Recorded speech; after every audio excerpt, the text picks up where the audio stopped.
ಸಖತ್ ಖಾರ ಬಣ್ಣ ಮತ್ತು ರುಚಿ ಆಚಿ ಚಿಲ್ಲಿ ಪೌಡರ್. 20 ಜೀವ ಬಲಿ ಪಡೆದಂತ ಆಂಧ್ರದ ಕರ್ನೂಲು ಬಸ್ ದುರಂತದ ಬಳಿಕ ರಾಜ್ಯ ಸಾರಿಗೆ ಇಲಾಖೆ ಅಧಿಕಾರಿಗಳು ಎಚ್ಚೆತ್ತುಕೊಂಡಿದ್ದಾರೆ. ಅಂತಾರಾಜ್ಯ ಖಾಸಗಿ ಬಸ್ಗಳಿಗೆ ಕೋಲಾರದಲ್ಲಿ ಆರ್ಟಿಒ ಅಧಿಕಾರಿಗಳು ಶಾಕ್ ಕೊಟ್ಟಿದ್ದಾರೆ. ಆರ್ಟಿಒ ಕಾರ್ಯಾಚರಣೆ ಖಾಸಗಿ ಟ್ರಾವೆಲ್ಸ್ಗಳಿಗೆ ಬಿಸಿ. 32 ಬಸ್ ಸೀಸ್, ಕೋಟಿಗೂ ಅಧಿಕ ದಂಡ ವಸೂಲಿ. ಆರ್ಟಿಒ ಅಧಿಕಾರಿಗಳು ಕೋಲಾರದಲ್ಲಿ ನಿನ್ನೆ ಬೆಳ್ಳಂಬೆಳಗ್ಗೆ ಫೀಲ್ಡ್ಗಿಳಿದಿದ್ರು. ರಾಷ್ಟ್ರೀಯ ಹೆದ್ದಾರಿ 75ರಲ್ಲಿ ಆಂಧ್ರ, ತಮಿಳುನಾಡು ಸೇರಿ ವಿವಿಧ ರಾಜ್ಯಗಳಿಗೆ ಸಂಚರಿಸುತ್ತಿದ್ದ ಖಾಸಗಿ ಟ್ರಾವೆಲ್ಸ್ಗಳ ಬಸ್ಗಳಿಗೆ ಅಡ್ಡ ಹಾಕಿ ನಿಲ್ಲಿಸಿದ್ರು. ಸುಮಾರು 32 ಖಾಸಗಿ ಬಸ್ಗಳನ್ನು ವಶಕ್ಕೆ ಪಡೆದಿದ್ದಾರೆ. ಇವತ್ತು ನಾನು ಅದೇ ಒಂದು ಸಾರಿಗೆ ಇಲಾಖೆ ಕಚೇರಿ ಬಳಿ ಇದ್ದೀನಿ. ನಾನು ದೃಶ್ಯದಲ್ಲಿ ನೋಡೋದಾದರೆ ಸುಮಾರು ಬೇರೆ ಬೇರೆ ರಾಜ್ಯಗಳ ರಿಜಿಸ್ಟ್ರೇಷನ್ ಇರುವಂಥ ಸುಮಾರು 32 ಖಾಸಗಿ ಹಾಗೂ ಐಷಾರಾಮಿ ಟ್ರಾವೆಲ್ಸ್ ಬಸ್ಗಳನ್ನು ಇವತ್ತು ವಶಕ್ಕೆ ಪಡೆದಿದ್ದಾರೆ. ಪ್ರಮುಖವಾಗಿ ಈ ಒಂದು ಬಸ್ಗಳನ್ನು ವಶಕ್ಕೆ ಪಡೆಯುವ ಉದ್ದೇಶ ಏನು ಅಂತ ನಾವು ನೋಡೋದಾದರೆ ರಾಜ್ಯಕ್ಕೆ ತೆರಿಗೆಯನ್ನು ವಂಚನೆ ಮಾಡಿದ್ದಾವೆ ಎನ್ನುವಂಥ ಒಂದು ಪ್ರಮುಖವಾದಂಥ ಆರೋಪದ ಹಿನ್ನೆಲೆಯಲ್ಲಿ ಇವತ್ತು ಸದ್ಯ ವಶಕ್ಕೆ ಪಡೆದಿರುವಂಥದ್ದು.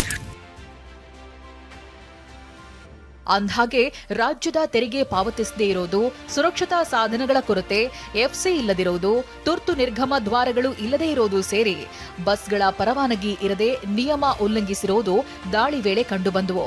32 ವಿವಿಧ ಕಂಪನಿಗೆ ಸೇರಿದ ಮಲ್ಟಿ ಎಕ್ಸೆಲ್, ಸ್ಲೀಪರ್ ಕೋಚ್, ಐಷಾರಾಮಿ ಎಸಿ ಟ್ರಾವೆಲ್ಸ್ ಬಸ್ಗಳನ್ನು ಜಪ್ತಿ ಮಾಡಲಾಯಿತು. ಜಂಟಿ ಸಾರಿಗೆ ಆಯುಕ್ತರಾದ ಗಾಯತ್ರಿ ದೇವಿ ನೇತೃತ್ವದಲ್ಲಿ 15 ಅಧಿಕಾರಿಗಳ 4 ತಂಡ ನಿಯಮ ಉಲ್ಲಂಘಿಸಿದವರಿಂದ 1 ಕೋಟಿಗೂ ಅಧಿಕ ದಂಡ ವಸೂಲಿ ಮಾಡಿದ್ರು. ಅಲ್ಲಿ ಬೇರೆ ರೀತಿಯ ಸ್ಲ್ಯಾಬ್ ಇರುತ್ತೆ ತೆರಿಗೆಗೆ, ನಮ್ಮ ರಾಜ್ಯದಲ್ಲಿ ಬೇರೆ ರೀತಿಯ ರೇಟ್ ಆಫ್ ಟ್ಯಾಕ್ಸ್ ಬೇರೆ ಇರುತ್ತೆ. ಸೊ ಎರಡೂ ರಾಜ್ಯದ್ದು ಬೇರೆ ಬೇರೆ ಇದ್ದಾಗ ಇಲ್ಲಿನ ರೇಟ್ ಆಫ್ ಟ್ಯಾಕ್ಸ್ ಏನು ಬರುತ್ತೆ, ಅವರು ಈ ರಾಜ್ಯದ ರಸ್ತೆನ ಉಪಯೋಗಿಸುವಾಗ ಇಲ್ಲಿ ಅವರು ಪಾವತಿ ಮಾಡಿ ಮುಂದೆ ಬರಬೇಕು. ಆದರೆ ಅವರು ಇಲ್ಲಿ ಕಟ್ಟಿಲ್ಲ, ಅಲ್ಲಿ ಕಟ್ಟಿದ್ದಾರೆ.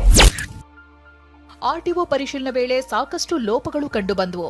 ಇದರಿಂದಾಗಿ ಖಾಸಗಿ ಬಸ್ನಲ್ಲಿದ್ದ ಪ್ರಯಾಣಿಕರು ಅಸಮಾಧಾನದಿಂದಲೇ ಕೆಎಸ್ಆರ್ಟಿಸಿ ಬಸ್ಗಳಿಗೆ ಶಿಫ್ಟ್ ಆದರು.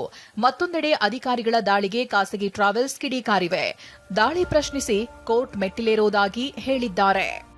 5% GST, all India tourist permit, registration charges ಅದೆಲ್ಲ ಕೊಟ್ಟು ಅದಾದಮೇಲೆ ನಾವು ಸ್ಟೇಟ್ ಟ್ಯಾಕ್ಸ್ ಕಟ್ಟಬೇಕಂತ ಆದರೆ ಆಲ್ ಇಂಡಿಯಾ ಟೂರಿಸ್ಟ್ ಪರ್ಮಿಟ್ ನೀವು ತೆಗೆದಿರೋದು ಯಾಕೆ? ಅದು ನಮ್ದಿರೋದು. ಖಾಸಗಿ ಬಸ್ಗಳು ಸಾಕಷ್ಟು ತಪ್ಪು ಮಾಡಿರುವುದಂತೂ ನಿಜ. ಇನ್ನಾದರೂ ನಿಯಮಗಳನ್ನು ಪಾಲಿಸಬೇಕಿದೆ. ರಾಜೇಂದ್ರ ಸಿಂಹ, TV9 ಕೋಲಾರ.